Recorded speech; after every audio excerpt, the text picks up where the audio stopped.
दोस्तों, तो आज मैं लेकर आई हूँ आपके लिए एक और रियल हॉरर इंसिडेंट। ये एक्सपीरियंस मेरे जीजू के साथ हो चुका है, तो इसीलिए मैं आपके साथ शेयर करने के लिए आई हूँ। ये बात 7 से 8 साल पुरानी बात है। गर्मी का टाइम था जब वो कॉलेज जाया करते थे और कॉलेज के बाद में वो कोचिंग ज्वाइन करते थे। पॉज कर दें।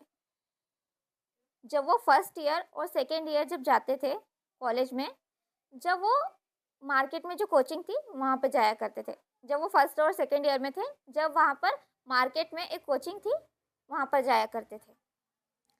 वहाँ पे पढ़ाई कुछ खास हो नहीं पाती थी, इसलिए उनके मार्क्स और जो ग्रेड्स थे वो सब कम होते जा रहे थे।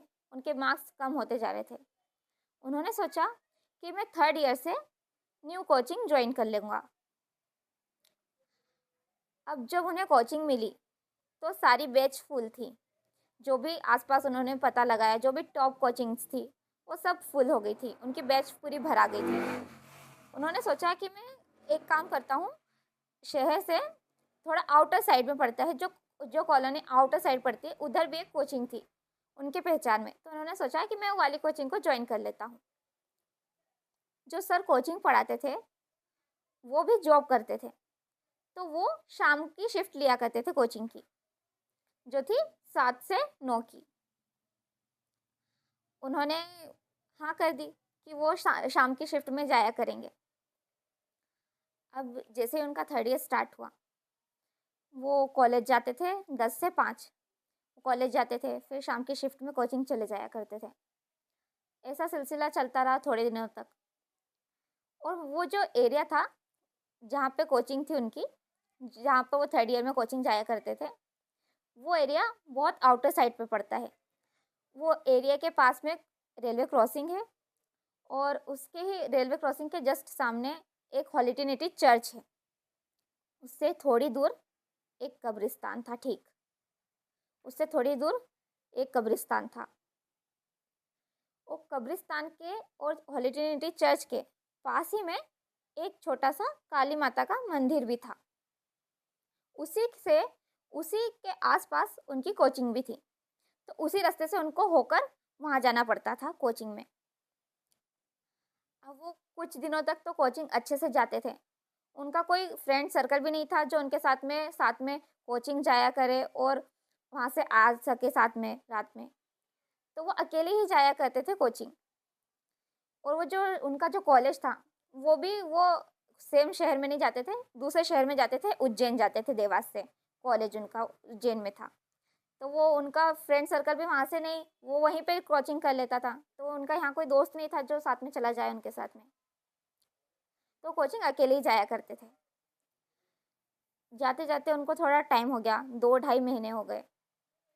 फिर उनको एक बात कान में पड़ी कि वो जो जिस रास्ते से जाते हैं, जहाँ चर्च है और वो कब्रिस्तान बना हुआ है, वो जगह थोड़ी हॉन्टेड है। लोग बातें करने लगे। अब उनकी कोचिंग भी पास ही में थी, तो स्कूल के जो मतलब कॉलेज के जो भी बच्चे थे, वो भी ये बात बोलने लगे, आपस में बातें करने लगे। ऐसी ऐसी बातें फैलने लगी। उनने भी सुना था कि जैसे वहाँ से निकलते हैं तो कोई एक बूढ़ी बूढ़ी आंटी दिखाई देती है, कोई बूढ़ी अम्मा दिखाई देती है जो सफ़ेद साड़ी में है। और वो कहती है उनसे कि उन्हें काली माता जी का मंदिर क्रॉस करना है। जैसे सड़क के किनारे काली माता जी का मंदिर बना है, तो उसी को हाथ पकड़ के वो बूढ़ी अम्मा बोलती है कि मेरा हाथ पकड़ के वो मंदिर को आप मुझे क्रॉस करा दो। और वो वहाँ से गायब हो जाती है अचानक से। और कोई अगर कर देता है तो फिर आखिरी में वो इंसान के साथ कुछ अच्छा होता नहीं है।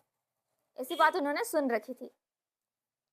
उन्हें लगा कि अफवाह हैं, और आखिरकार सभी भूत पे विश्वास करते भी नहीं हैं, तो वो भी करते नहीं थे। वो जाने लगे, कोचिंग जाते थे, थोड़ा टाइम हो गया। फिर कुछ महीनों बाद वो एक दिन कोचिंग जा रहे थे अकेले। रोज़ की तरह उन्होंने घर से अपना बैग पैक करा, बुक्स वगैरह रखी, और फिर वो कोचिंग जाने के लिए बाइक से निकल गए थे घर वहाँ कोचिंग के लिए।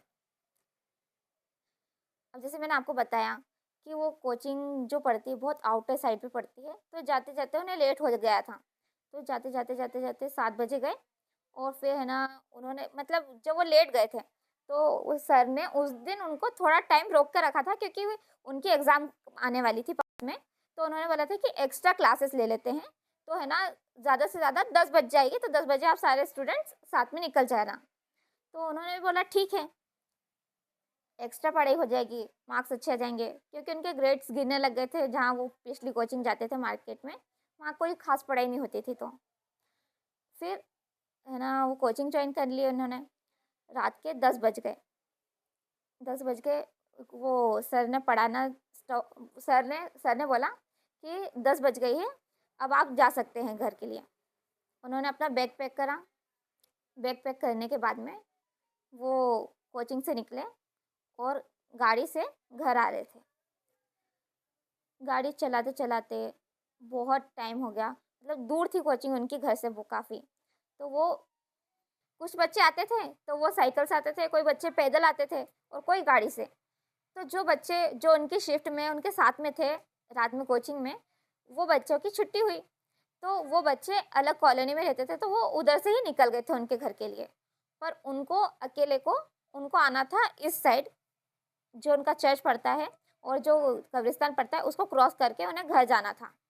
जब वो आ रहे थे, आते-आते रास्ते में बहुत अंधेरा हो गया था उस टाइम पे। 10 बजे का टाइम उनके लिए बहुत अंधेरा हो गया था क्योंकि वो बहुत आउटर साइड पे पड़ता है और वहाँ पे ना सड़क भी बनी नहीं है, मतलब बन रही थी, कंस्ट्रक्शन का काम चल ही रहा था।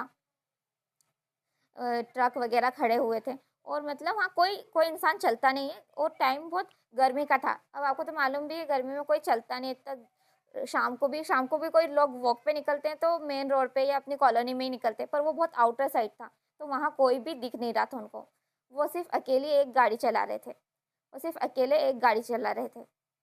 चलाते-चलाते उनको लगा आज तो वो शायद लेट हो गए, उन्होंने घर पे भी कॉल करके बताया नहीं था कि वो लेट हो जाएँगे।